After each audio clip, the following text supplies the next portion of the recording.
दूसरी करारदाद। पाकिस्तान तहरीक इंसाफ की क़यादत फवाद चौधरी के अगवा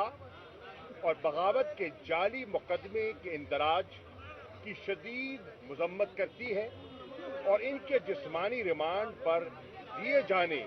और इनसे दहशत गर्दों जैसा सलूक रवा रखने पर शदीद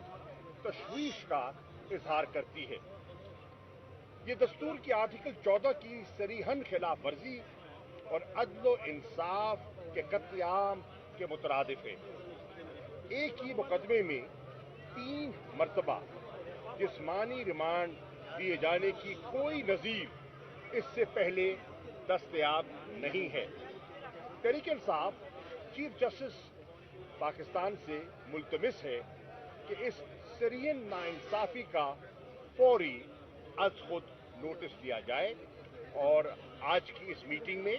हमने उनकी अहलिया जो मेरे साथ खड़ी हैं हिबा, उनको भी दावत दी ताकि ये जो एक माँ की जो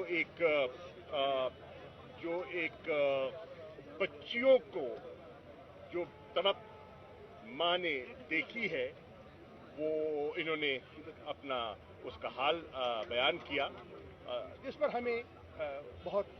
सदमा और अफसोस हुआ कि ऐसा नहीं होना चाहिए और हम तवक्को करते हैं कि फवाद चौधरी को इंसाफ मिलेगा और रिहाई मिलेगी।